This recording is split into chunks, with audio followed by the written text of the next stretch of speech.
water in a large pot. Now, ladies and gentlemen, I'm using an oversized pot. First of all, to be able to film it and you able to see it correctly, and two is because I'm making quite a bit of this dal, because what I'm going to do is freeze the leftovers and it thaws out perfectly. You know, you leave it on the counter and overnight, and the next day you just warm it up and you're good to go. So we have 12 cups of water. You can half the recipe if you want. And to that, I have here 3 cups of yellow split peas, which I've already washed. Just gonna dump that in there. And the heat is on high, if you're wondering. If you notice, the water was already boiling. And I've got 1 cup of lentils. Just gonna toss that in there. And it's pretty much a 3-to-1 ratio of yellow split peas and 1 part, 3 parts yellow split peas, 1 part lentils. No, I didn't soak it overnight or anything like that. What I like doing is, as it starts coming up to a boil, my heat is still on high. Here's where I'm going to add what we call saffron, or in most other places it's called turmeric. I'm going to give that a little swishy swish there, make sure I get all of it, and hit that to stir and bring that back up to a boil. As it starts coming up to a boil, you will notice this sort of froth or foam at the top here. What I like doing is skimming that off, and I like doing that now before I add the sort of flavor ingredients, because most of the flavor ingredients will start to float as well, and I'm not going to risk getting rid of all that flavor I'm going to be adding. So you notice we've got a nice bubble going now. The smell of this, that turmeric and the yellow split peas and everything else here, this takes me back to being in primary school in Trinidad and Tobago, coming home 4 o'clock or something, 4:30, because I went to school far from home. But no, I didn't have to walk bare feet and all kind of thing like that. But the smell when you walked in the house and mom had this freshly made for us, real memories, boy. Here's where we're gonna add the sort of flavor to things, and I've got sea salt. I'm going to use 2 of these seasoning, or what we call pimento peppers. No heat, but the aroma and the flavor you get from that is just unreal. For the kick, the sort of little spicy notes, I have these little green chilies in the backyard there. I grow in the summertime. I'm just going to take the stems off and I'm going to snap them and just toss it in. That has a kick. You don't need to do that. If you want put a piece of Scotch bonnet pepper in there, if you want to put a piece of habanero pepper in there, by all means rock that. More on the flavor, I like a lot of onion in there, so a medium onion sliced up. That's all going to break down, because once this comes up to a boil, we're going to reduce it to a simmer and let that cook and go until everything starts falling apart. The thing about a Caribbean dal, especially Trinidad and Tobago, is it's unlike the stuff that originated in India, where we like ours more soupy, more liquid. And again, it's totally up to you how you like your dal, yeah? A ton of garlic, and I'm talking 8 cloves of garlic that I smashed. And all I want to do now is bring that up to a boil. Then I'm going to reduce it to a simmer and let that go until it's falling apart. It's nice and tender. But let's hit him another little stir.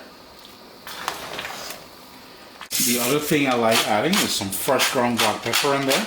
And the sort of housekeeping sort of note I would put in here is that as this breaks down, as it braises, because it's going to take an hour and a half.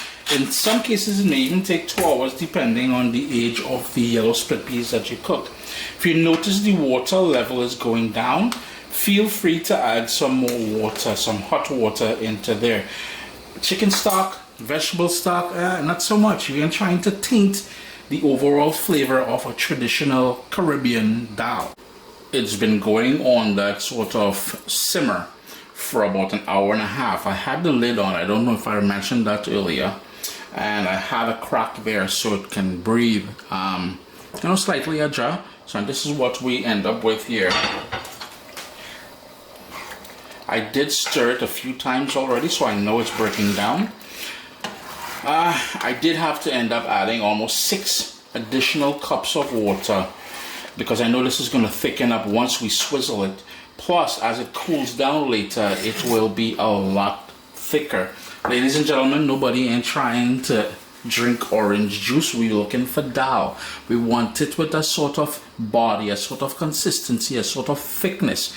Watery dal or orange juice, as my dad calls it. And not so much. We ain't trying to feed we family that. There are 2 more steps to finishing off this dal. One, we need to swizzle it. And this is an old school swizzle stick. If you have an immersion blender, yes, you can use an immersion blender. What I would recommend is turning off the heat at this point, and then what we would do is pulse it. Don't allow it to go continuous, because what's going to happen is it's going to create a lot of foam, a lot of froth, and the sort of texture that we're looking for won't be there. So what we're going to do now is go down into the center here. I'm going to use both my hands like so, with a back and forth motion, and that's going to break everything down. And in breaking it down, we're trying to achieve 2 things: the thickness of the dal, plus you get to control the whether or not you want some of the grains, how thick or how broken up you want those grains of the yellow split peas and the lentils. I forgot to mention at this point is where you would taste it for salt, and you would adjust it accordingly.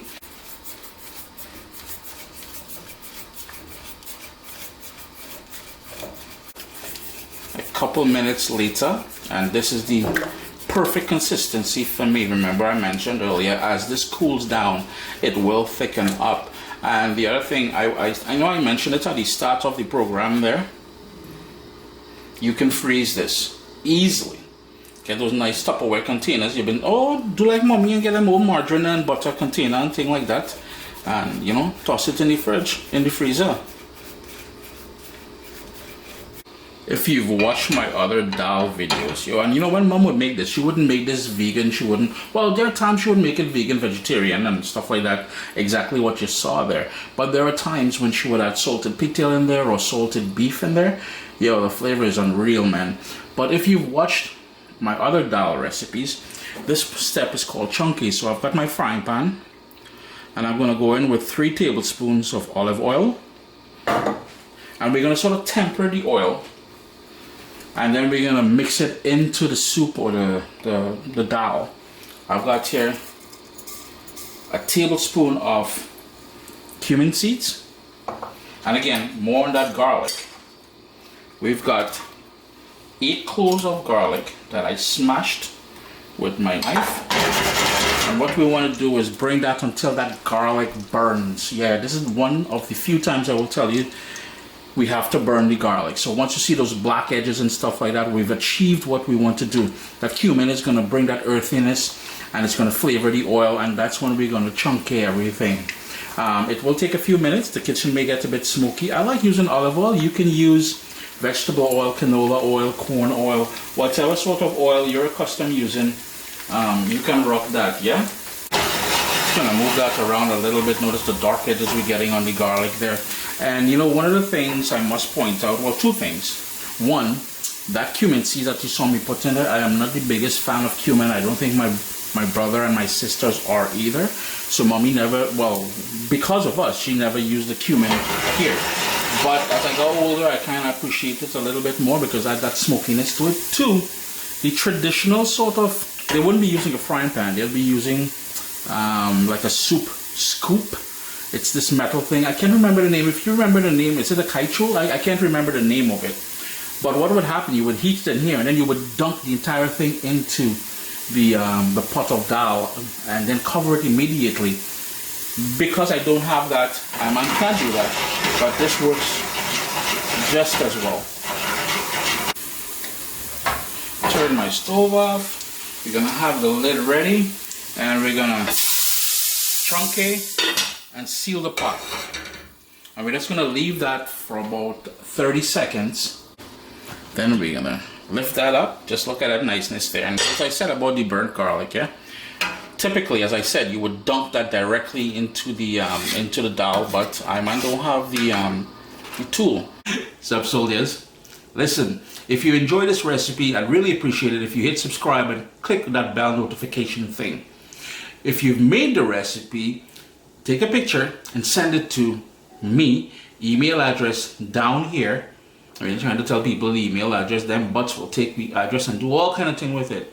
And tag me on Instagram at Caribbean Pot. I really appreciate you guys, and thanks for being in my kitchen with me today. Irene. Chris here, CaribbeanPot.com. Always a pleasure having you guys here in the kitchen with me. You requested it on Instagram when I posted that poll on there. A nice, just look at the consistency, you know.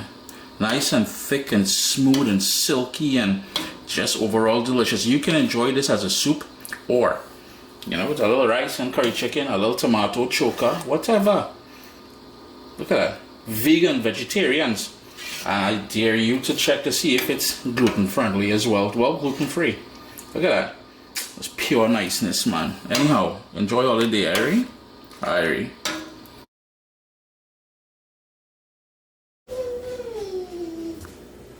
These are all ready for the freezer. And what I like doing is when I put it into containers, I put it into different size containers. So the bigger ones for when me and my daughters have to eat. When there's just two of us, there's that. And when it's just myself, we've got this smaller container. This guy is just making all that noise down there.